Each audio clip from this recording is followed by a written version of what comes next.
नमस्कार, आप देख रहे हैं खबर उत्तराखंड। मैं हूं आपके साथ तन्वी सक्सेना। रुक करेंगे खबरों का, लेकिन उससे पहले एक नजर डालते हैं इस वक्त की हेडलाइंस पर। पुलिस ने प्रदेश में शुरू किया मदरसों का सत्यापन। एलआईयू 1 महीने में पूरा कर सौंपेगी रिपोर्ट। पिछले दिनों सरकार ने मदरसों के सत्यापन के दिए थे निर्देश। रुड़की में पुलिस और पशु तस्करों के बीच हुई मुठभेड़। एक तस्कर के पैर में लगी गोली, घायल तस्कर अमरूद गिरफ्तार, उसका साथी फरार। देहरादून में उत्तराखंड में बोर्ड परीक्षाओं की तिथि घोषित। हाई स्कूल और इंटरमीडिएट की परीक्षाएं 21 फरवरी से 11 मार्च तक होंगी आयोजित। देहरादून में वेब सीरीज बनाने के नाम पर होटल कारोबारी से ठगे 50 लाख, साथ में पत्नी भी ले गया शातिर ठग। मोहंड में ट्रक खराब होने से दून दिल्ली हाईवे जाम, 4 घंटे तक थमे पहिए। उत्तराखंड में आज मौसम बदल सकता है करवट, हल्की बारिश के साथ बर्फबारी की संभावना।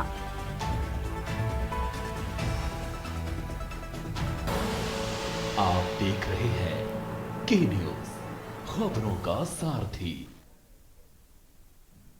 और अब रुक करते हैं खबरों का। नैनीताल नगर पालिका के अध्यक्ष पद की कांग्रेस प्रत्याशी सरस्वती खेतवाल के समर्थन में कांग्रेस कार्यकर्ताओं ने प्रचार तेज कर दिया है। गोवर्धन हाल में आयोजित बैठक में पूर्व विधायक संजीव आर्य ने कार्यकर्ताओं के साथ मिलकर चुनावी रणनीति तय की और सभी से एकजुट होकर कांग्रेस प्रत्याशी के समर्थन में वोट देने की अपील की। इस दौरान सरस्वती खेतवाल ने बताया कि उन्हें नगर के 15 वार्डों में अच्छा समर्थन मिला है। उन्होंने कहा कि नगरवासी प्रदेश सरकार से त्रस्त हैं, क्योंकि पिछले 1 साल से नगर का विकास कार्य ठप्प पड़ा है। वहीं पूर्व विधायक संजय वार ने भाजपा पर निशाना साधते हुए आरोप लगाया कि प्रदेश सरकार ने निकाय चुनाव में हार के डर से रोस्टर प्रणाली का उल्लंघन किया है।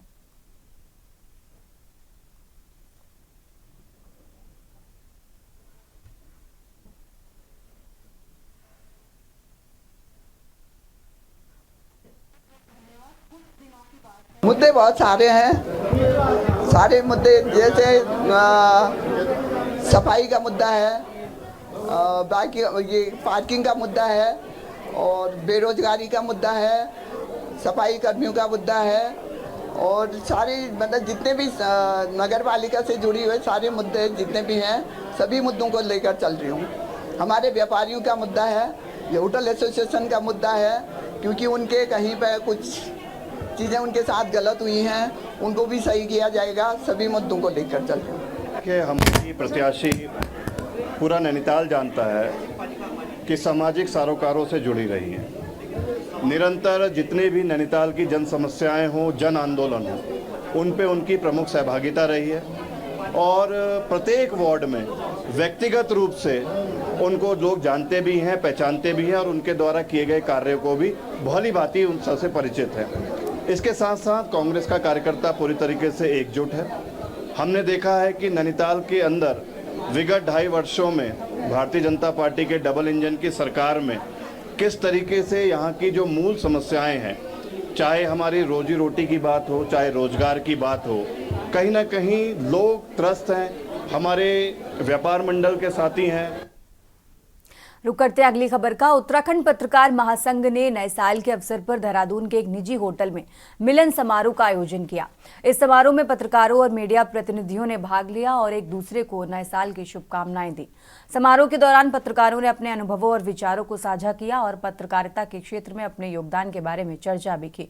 उत्तराखंड पत्रकार महासंघ के अध्यक्ष ने समारोह को संबोधित करते हुए कहा कि नए साल के अवसर पर हमें अपने लक्ष्यों और संकल्पों को नए सिरे से परिभाषित करना चाहिए। हमें पत्रकारिता के क्षेत्र में अपने योगदान को और मजबूत करना चाहिए और समाज के लिए सकारात्मक परिवर्तन लाने के लिए काम करना चाहिए। पिछले वर्षों की भांति इस वर्ष भी यहाँ पर हमने नव वर्ष का ये मिलन कार्यक्रम रखा था उत्तराखंड पत्रकार महासंघ की ओर से। और इस अवसर पर संगठन के सभी पदाधिकारी, सभी सदस्यों ने संकल्प लिया है कि हम लोग अधिक से अधिक संख्या में सदस्यों को जोड़ेंगे और संगठन को आगे बढ़ाने में अपना योगदान देंगे। इसमें कोई दो राय नहीं कि उत्तराखंड पत्रकार महासंघ और अब खबर आपको देहरादून से बता रहे हैं, जहां डॉक्टर अशोक कुमार ने सर्दी के मौसम में बच्चों को होने वाली समस्याओं पर जानकारी दी। उन्होंने बताया कि इस समय बच्चों में सबसे अधिक सांस की समस्या और विंटर डायरिया देखने को मिलती है। खासकर जो बच्चे अस्थमा से पीड़ित हैं, उन्हें डॉक्टर से तुरंत संपर्क करने की सलाह भी दी। उन्होंने बताया कि सांस की समस्या होने पर नेबुलाइजर का उपयोग करना चाहिए। वहीं डायरिया से बचाव के लिए बच्चों को बोतल से दूध ना पिलाएं और इसके अलावा समय पर टीका भी लगवाने की आवश्यकता है।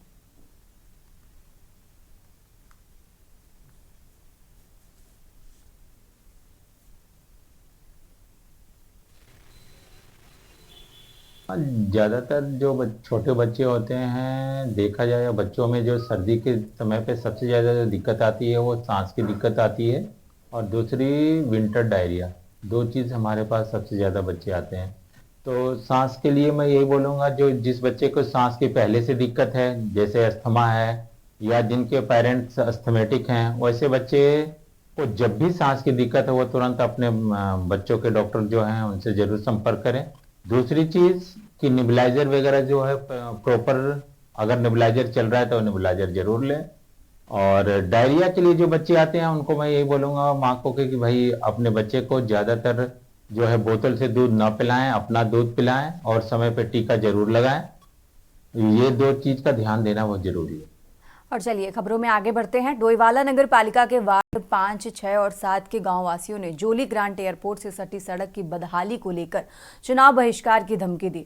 प्रशासन और शासन की टीम लगातार ग्रामीणों को मनाने में जुटी थी, लेकिन वे मानने को तैयार नहीं थे। इस सड़क के पुनर्निर्माण के लिए टेंडर जारी हो चुके हैं। भाजपा नेता राजेश भट्ट गाँव पहुंचे और गाँव वालों को विश्वास दिलाया कि शासन प्रशासन सड़क के पुनर्निर्माण के लिए पूरी तरह कटिबद्ध है।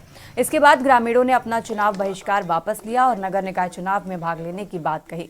राजेश भट्ट ने युवा मतदाताओं को भी समझाया और मतदान की अपील की।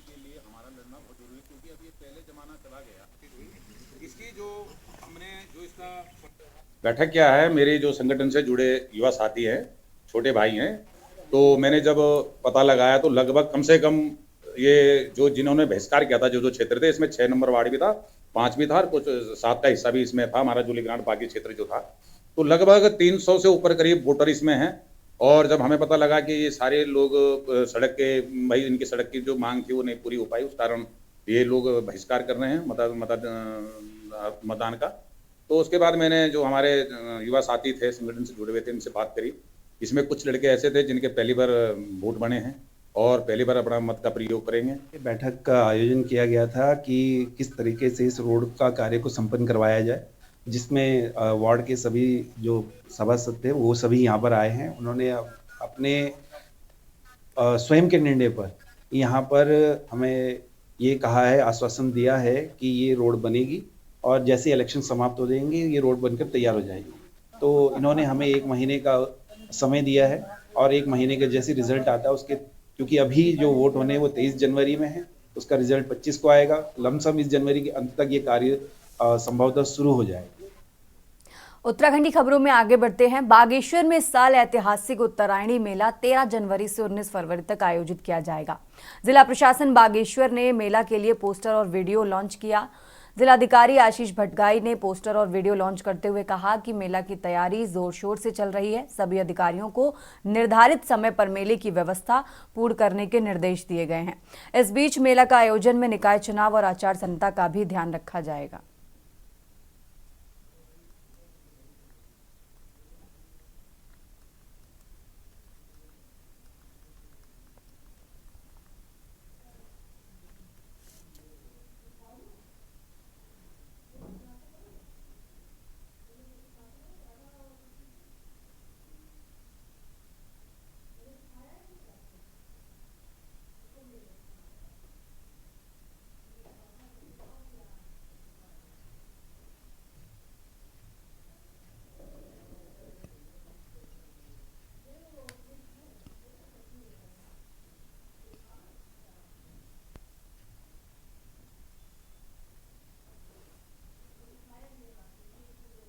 मेले की तैयारियाँ जोर शोर से चल रही हैं और उसी के क्रम में आज यहाँ पर एक टीजर जो है वो लॉन्च किया गया है। साथ ही साथ जो उत्तरायणी मेले के पोस्टर्स हैं उनको भी लॉन्च किया गया है और ये भी हम लोग सुनिश्चित करेंगे कि सोशल मीडिया के माध्यम से या जितने भी प्रचार प्रसार के माध्यम होते हैं उनके माध्यम से इसका अधिक से अधिक प्रचार प्रसार सुनिश्चित किया जाएगा। सभी टीम्स को निर्देशित किया गया है कि वो जो भी तैयारियां हैं वो यथा समय जो है पूर्ण कर लें और सभी का जो इसमें इन्वॉल्वमेंट रहेगा। रुक करते हैं अगली खबर का। नैनीताल पहुंचे उत्तराखंड शासन के सचिव उच्च शिक्षा डॉक्टर रंजीत सिंह ने कुमाऊं विश्वविद्यालय के सभागार में प्रशासनिक अधिकारियों और फैकल्टी एचओडी के साथ बैठक की। बैठक में उन्होंने कुमाऊं विश्वविद्यालय को राष्ट्रीय और अंतर्राष्ट्रीय स्तर पर उत्कृष्ट बनाने पर जोर भी दिया। डॉक्टर सिंह ने बताया कि मेरू के लिए नैनीताल स्थित बटवाड़ा नगर में जमीन का चयन किया गया है, जिसके लिए भारत सरकार से 100 करोड़ की धनराशि जल्द प्राप्त होगी। इसके साथ ही राज्य सरकार कुमाऊं विश्वविद्यालय को बेहतर बनाने के लिए पूरी तरह अपनी मदद देगी। नई शिक्षा नीति पर चर्चा करते हुए डॉक्टर रंजीत सिंह ने कहा कि रोजगार परक शिक्षा पर अधिक ध्यान दिया जाना चाहिए ताकि युवा अपनी रुचि के अनुसार शिक्षा प्राप्त कर सकें और भविष्य में बेहतर रोजगार के अवसर भी प्राप्त कर सकें।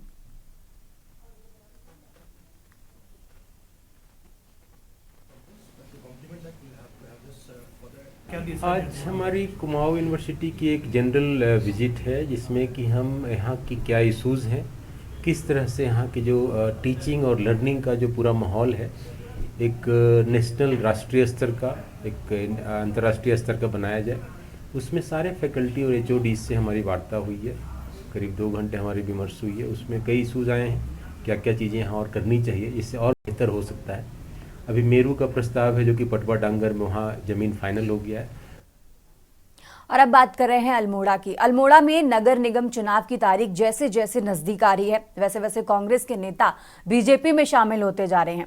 बीते 2 दिनों में कांग्रेस के 3 बड़े नेताओं ने बीजेपी ज्वाइन की थी। वहीं अब भाजपा प्रदेश उपाध्यक्ष कैलाश शर्मा और जिला अध्यक्ष रमेश बहुगुणा के नेतृत्व में कांग्रेस के दर्जन भर नेताओं ने भारतीय जनता पार्टी की सदस्यता ग्रहण की।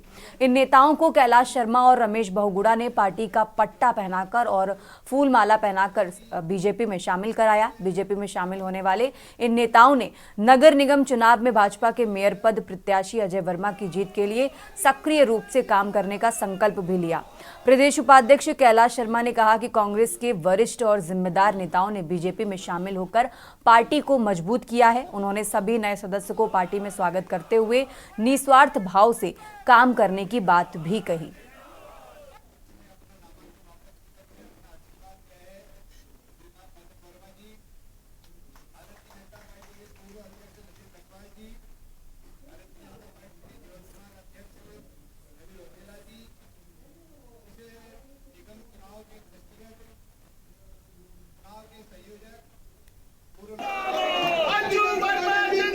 क्योंकि राजनीतिक क्षेत्र में, सामाजिक क्षेत्र में काम करते हैं, हमेशा प्रयास रहता है कि एक अच्छे लोगों का समूह हमारे संगठन के साथ जुड़े और हम सब लोग मिलकर बहुत अच्छा समाज के लिए काम करें। आज कांग्रेस के बहुत ही जिम्मेवार लोग, बहुत ही वरिष्ठ लोगों ने और बहुत निस्वार्थ भाव से, और ये उन्होंने खुलकर कहा कि हम केवल सेवा भाव से हम इस अल्मोड़ा नगर को जो नगर निगम बना है इसका बहुत अच्छी तरह से संतुलित और चहुर्मुखी विकास कराना चाहते हैं। आज तक जिन लोगों ने इस नगर निगम, नगर पालिका में बैठकर यहाँ केवल अभाव के अलावा और कोई भी पैदा नहीं किया। और अब खबर आपको बता रहे हैं लक्सर से। लक्सर नगर पालिका चुनाव में अब नया मोड़ आ गया है, जब भाजपा के अध्यक्ष पद प्रत्याशी देवेंद्र चौधरी ने अपना चुनाव कार्यालय खोलने का काम शुरू किया। राज्यसभा सांसद नरेश बंसल ने फीता काटकर देवेंद्र चौधरी के चुनाव कार्यालय का उद्घाटन किया। इस मौके पर पूर्व कैबिनेट मंत्री स्वामी यतीश्वरानंद, पूर्व विधायक संजय गुप्ता और भाजपा के कई अन्य पदाधिकारी मौजूद रहे।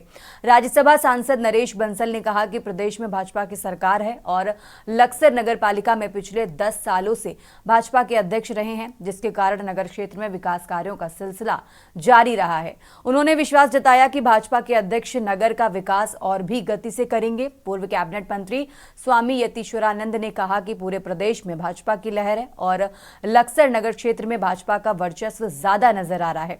उन्होंने इस बार भी भाजपा प्रत्याशी देवेंद्र चौधरी की जीत का विश्वास जताया। पूर्व विधायक संजय गुप्ता ने कहा कि उन्हें पूरा यकीन है कि नगर क्षेत्र के सभी वर्ग भाजपा में विश्वास जताएंगे और नगर के विकास के लिए देवेंद्र चौधरी को समर्थन देंगे।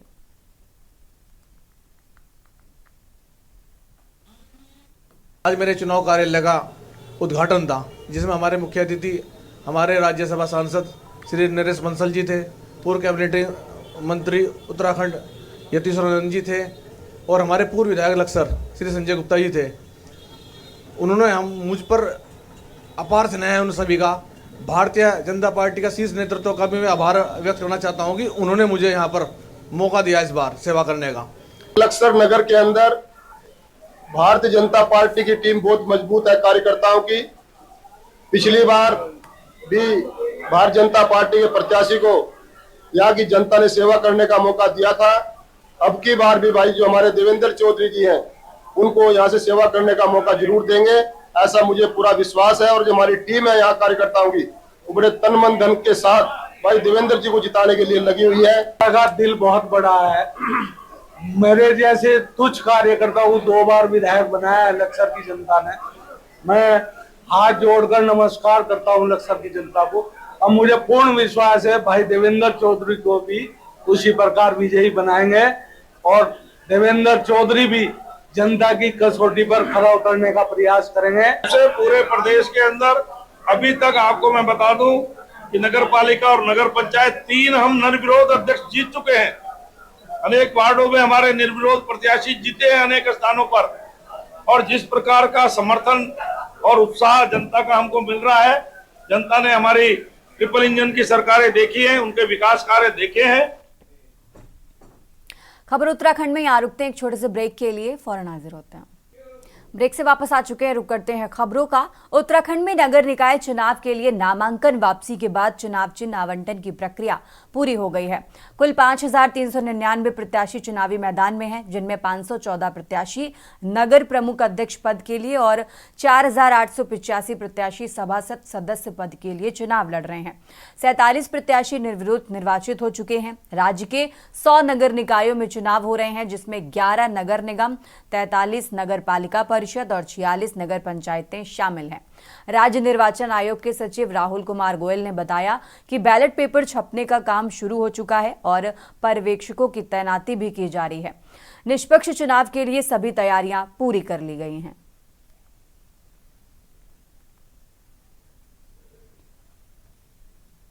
देखिए, बैलेट छपाई का कार्य पूर्ण सुरक्षा मानकों के साथ ही किया जाता है और पूर्ण सुरक्षा के साथ पुलिस प्रोटेक्शन के साथ ही उसका मूवमेंट किया जाता है।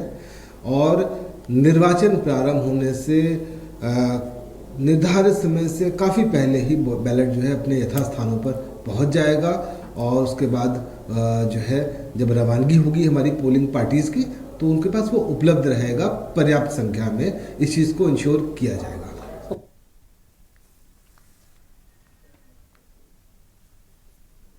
और अब खबर उधम सिंह नगर से है, जहां नगर पालिका खटीमा में अध्यक्ष पद के लिए निर्दलीय प्रत्याशी राशिद अंसारी ने अपने चुनाव कार्यालय का शुभारंभ किया। इस अवसर पर प्रत्याशी राशिद अंसारी का कहना है कि खटीमा शहर में वेंडर जोन बनाना, नाली निकासी और खटीमा में पार्किंग की व्यवस्था, शहर के बीच रहने वाले नालों की हर बार सफाई करवाना मुख्य प्राथमिकता होगी। वहीं राशिद अंसारी के कांग्रेस को छोड़ने का कारण पूछने पर उन्होंने बताया कि उन्होंने कई सालों से कांग्रेस में रहकर जनसेवा की थी। निकाय चुनाव में अध्यक्ष पद के लिए टिकट की मांग की, लेकिन टिकट नहीं दिया गया, जिसके कारण उन्होंने कांग्रेस से इस्तीफा दे दिया।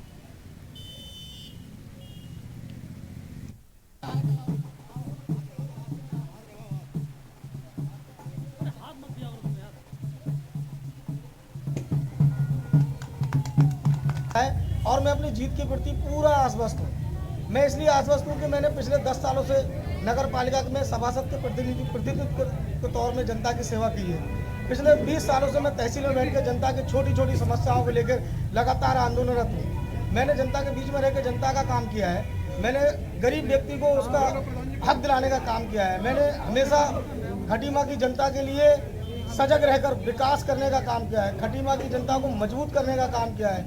मैं बहुत ही अपने किए गए कार्यों से, अपने विकास के कार्यों से और जनता के लिए के कार्यों से को लेकर मैं जनता के बीच में हूं और मेरा विश्वास है कि जनता का आशीर्वाद मुझको वोट के रूप में मिलेगा। यदि आप मेरी नगर पालिका में सबसे बड़ी अध्यक्ष बनने का पहली प्राथमिकता रहेगी खटीमा को पार्किंग की व्यवस्था करना, खटीमा को जाम से मुक्त कराना।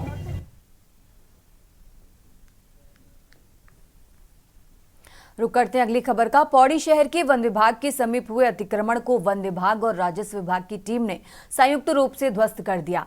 इस कार्रवाई को लेकर डीएफओ स्वप्निल अनिरुद्ध ने बताया कि शिकायत मिलने पर विभागीय कार्रवाई शुरू की गई थी, जिसके तहत अतिक्रमण को हटाया गया और संबंधित सामान को जब्त किया गया। वहीं वार्ड नंबर 2 से सभासद पद की उम्मीदवार दिनेश सिंह बिष्ट ने बताया कि महिला आरक्षित सीट पर पिछली बार जीतने के बाद उन्होंने अतिक्रमण के खिलाफ विरोध नहीं किया था, लेकिन इस बार सामान्य सीट पर अपनी दावेदारी के कारण उन्होंने साल 2021 में किए गए अतिक्रमण की शिकायत की थी। उन्होंने कहा कि अतिक्रमण के कारण विकास कार्य प्रभावित हो रहा था और अब विभागों की संयुक्त कार्रवाई से स्थिति में सुधार हुआ है। दिनेश सिंह बिष्ट ने कहा कि इस दौरान अपने विकास कार्यों का उल्लेख भी किया और कहा कि उनकी जीत के बाद इस क्षेत्र में दोपहिया वाहनों के लिए मार्ग निर्माण करवाया जाएगा।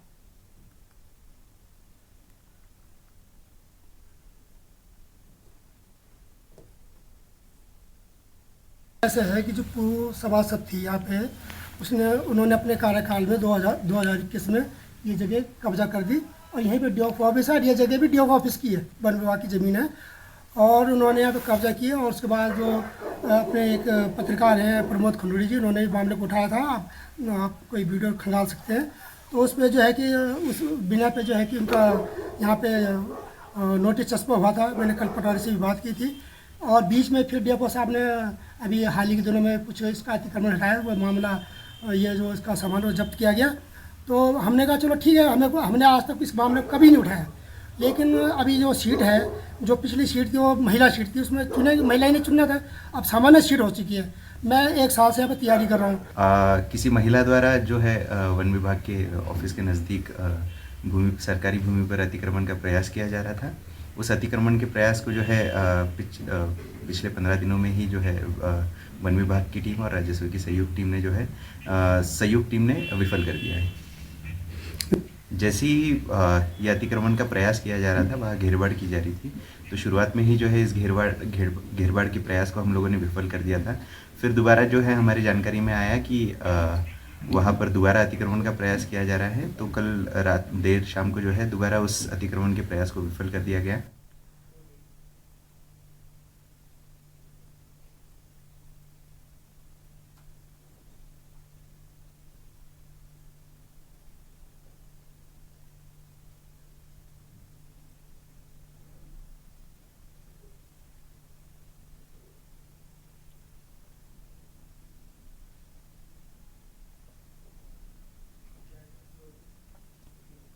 खबर उत्तराखंड में फिलहाल इतना ही। आप देखते रहिए के न्यूज इंडिया। आप देख रहे हैं के न्यूज, खबरों का सारथी।